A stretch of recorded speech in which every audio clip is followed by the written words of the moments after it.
Bonjour. Aujourd'hui, je vais vous parler d'un sujet un petit peu complexe qu'on appelle les probiotiques. Pourquoi j'hésite? C'est parce que les probiotiques, c'est une grande famille de toutes sortes d'affaires. Puis tout le monde dit toutes sortes de choses en disant « moi, j'ai le meilleur produit que les autres ». On va essayer de décrypter le message pour comprendre un peu de quoi on parle.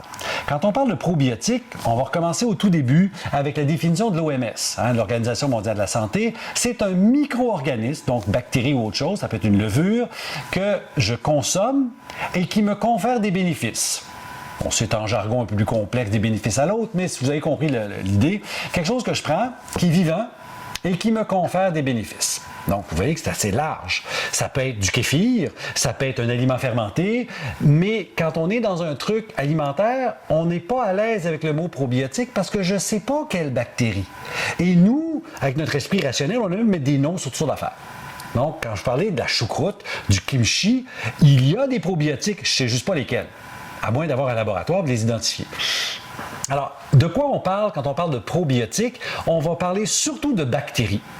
Alors, il y en a toutes sortes. Il y a deux grandes familles, les lactobacillus, et là, vous allez entendre toutes sortes de choses comme lactobacillus acidophilus, une bacille qui aime le lait puis qui aime l'acide. Lactobacillus acidophilus. On aime insulter en latin, mais on va parler français. Alors, deux grandes familles, les lactobacillus et les bifidobactéries. Vous entendez le mot bifide, ils ont l'air des petits Y. Et ça, c'est deux grandes familles. Mais il y en a d'autres. Il y a des bacillus et il y a des levures comme un Saccharomyces. Et que ça a l'air compliqué. Dites-vous que Saccharomyces, c'est levure de bière.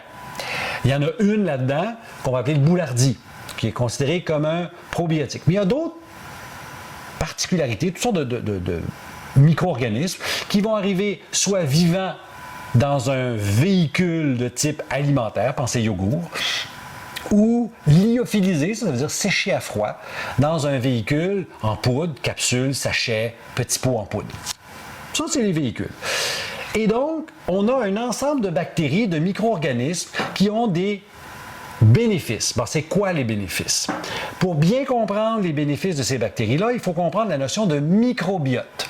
Puis là, on va être un peu cynique. C'est le mot à la mode. Vous entendez microbiote ou microbiome. Biome vient de génome, donc c'est la même affaire, mais du point de vue des chromosomes, des gènes, ou du biotique, du vivant. Microbiote, microbiome. Moi, j'aime mieux microbiote parce que je m'intéresse aux bébites, pas aux chromosomes. Et pour comprendre ça, le microbiote, c'est quoi? C'est les populations de micro-organismes qui m'habitent moi. Je suis un espèce de gros véhicule à bébites. Parce que les bactéries sur la planète étaient là des milliards d'années avant nous. C'est un peu comme s'ils nous ont créés quelque part. On a plus de bactéries en termes de nombre de cellules dans le système digestif qu'on a de cellules dans le corps. Impressionnant, ça. Et ce micro-organisme-là, cette famille-là, le microbiote, est en interaction constante avec moi, avec mon intestin, mon système immunitaire, mon cerveau. C'est toujours en train de se parler, cette affaire-là. Je mange quelque chose, les bactéries le transforment, ça devient quelque chose d'autre. Mon corps l'utilise, mais l'utilise parce que les bactéries l'ont utilisé. Voyez-vous qu'il y a toute une synergie qui est là. Et les microbiotes vont être altérés par les bactéries que je mangerai, qui sont des probiotiques, donc pour la vie, qui vont m'aider.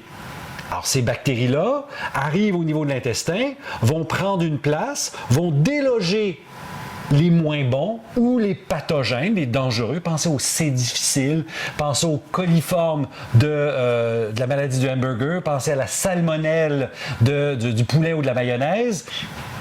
Les bactéries dangereuses, on en a tout un petit peu parce que c'est un équilibre. Alors, si j'en ai pas assez pour que ça donne une infection, il est là puis il dort. Les probiotiques arrivent et délogent les méchants. Mais ils délogent aussi les neutres. Ceux qui sont comme pas tout à fait bons, pas tout à fait mauvais. On les appelle les commensales. Alors, le probiotique arrive, se loge sur la muqueuse et va avoir deux effets. Premier effet, je l'ai dit, déloge les méchants.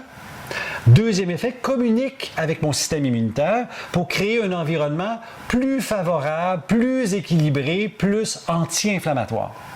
Et c'est là où on commence à comprendre, oh, les probiotiques, ils peuvent avoir un impact pour la santé de l'intestin, mais aussi pour l'immunité, mais aussi pour le système nerveux. Ah, ça devient compliqué, là. Parce qu'on est dans un monde où on change les équilibres. Et là où moi j'ai un problème avec tout ça, c'est le discours de plusieurs compagnies de dire « moi j'ai le meilleur ». Je ne sais pas. Parce que très peu, pour dire pas du tout, d'études comparatives entre ce probiotique-là et ce probiotique-ci. Lequel est le meilleur? Alors on est pris avec une clé de lecture qui va me dire, est-ce que je peux avoir des souches qui agissent chez l'humain, première chose, qui vont se loger dans l'intestin et faire un effet positif? Et là, on fait, OK, j'ai pas vraiment la clé de lecture pour me dire, ça, c'est meilleur que ça. Certains vont me le dire. Exemple, il y a des études cliniques publiées sur le C difficile. Bien, que les probiotiques qui ont un impact là publiés seront ceux qu'on donnera là. Mais pour la santé générale, je ne le sais pas. Alors, c'est quoi la santé générale?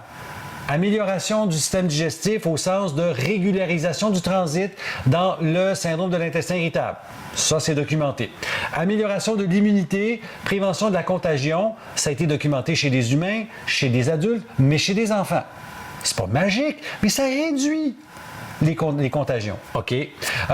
Prévention ou réduction des durées des diarrhées.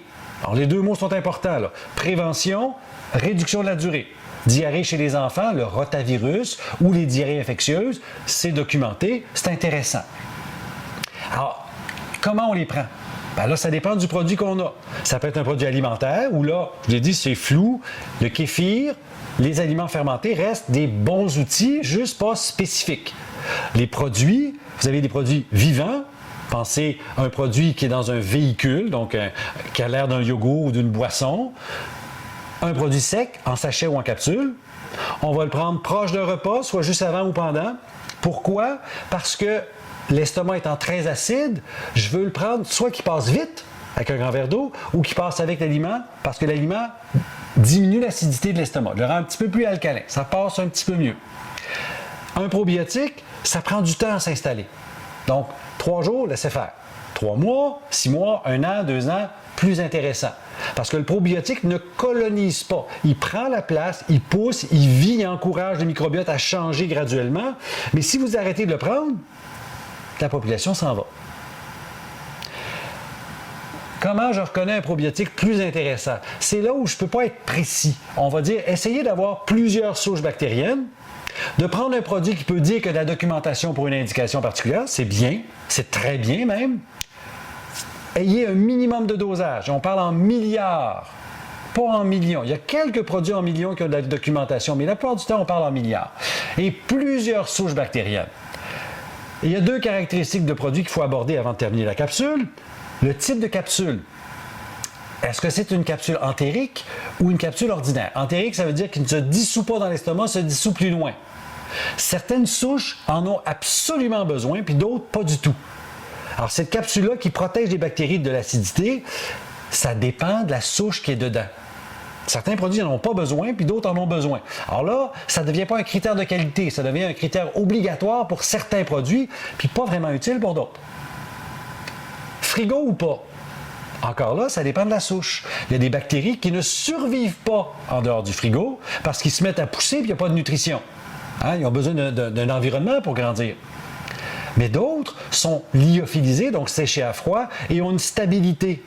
Et sachez que Santé Canada insiste, exige que la compagnie garantisse le contenu en bactéries. On parle des CFU, des UFC, unités de formation de colonies, mais entre vous et moi, c'est des bactéries, à date d'expiration. Donc la compagnie doit être capable de garantir qu'il reste X milliards à date de fabrication. Et c'est là où, à date de fabrication, excusez, je viens de me mélanger. À date de fabrication, personnellement, je m'en fous. C'est à date d'expiration que c'est important. Vous voulez savoir qu'à date d'expiration, il reste encore X milliards de bactéries. Et ça, c'est un critère de qualité. Alors, c'était mon sujet d'aujourd'hui, les probiotiques. Salut!